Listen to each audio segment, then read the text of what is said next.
So this is an absolutely optional topic in our Math 49 course, but I teach it because, or I'll put it in the videos here because you might be interested. It is part of the Math 50 material, and that's where you're heading. So even if you just watch this through as a preview, it's not tested and it's not in the homework. I think I have omitted any of the questions in the homework section for chapter 4 that were these kinds of factoring. And so in our world, we're talking about factoring as being greatest common factor, factoring by grouping when we have 4 terms, the AC test when we have 3 terms, and when we have 2 terms, the last thing that we just did was difference of squares.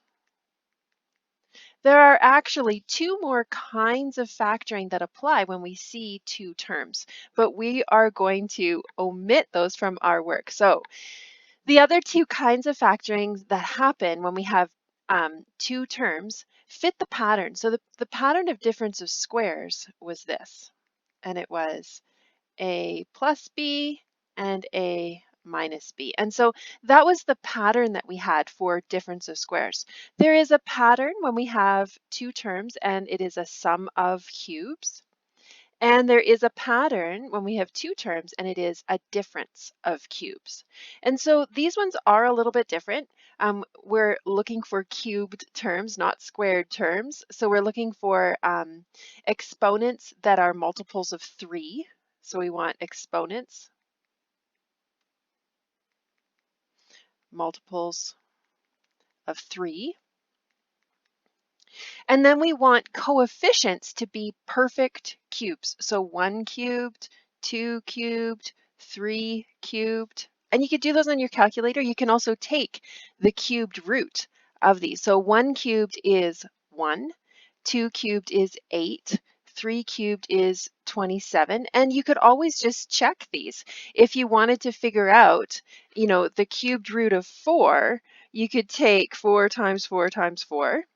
And you could take the cubed root of 64 on your calculator, and that would be 4. So cubed root of these ones, work it backwards, right? And so these are perfect cubes. And so this is the example. So we've got a cubed variable and we've got a number that is a perfect cube. And you could see it as something cubed and something else cubed. This allows you to fit this pattern. Do you see how there's an A and a B here?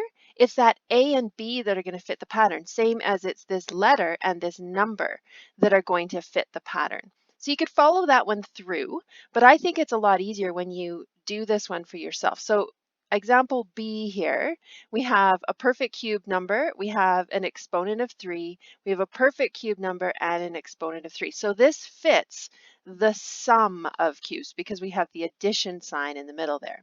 So if I were to see it as a cubed and b cubed, I could rewrite this as 4x cubed, right? This is now going to be my a thing, and plus 2y cubed. And that allows me to see what is a and what is b. So now it's a matter of fitting the pattern that I see. So I'd have a, which is 4x, plus b, which is my 2y. And then I would have a squared, so that's 4x squared, minus a, which is 4x, and times b, which is 2y. This is me just fitting the pattern, subbing it in as I had a and b. And then the last thing in my pattern is plus b squared. So I'm almost done with this one, but I need to clean it up a little bit. The first bracket is fine. That 4x plus 2 is absolutely fine. Sorry, 4x plus 2y is absolutely fine. But in here, I can do these. So this would be 16x squared. This would be minus 8xy. And this would be plus 4y squared. So just simplifying it to leave it in fully factored form. And that is an example of a sum of cubes.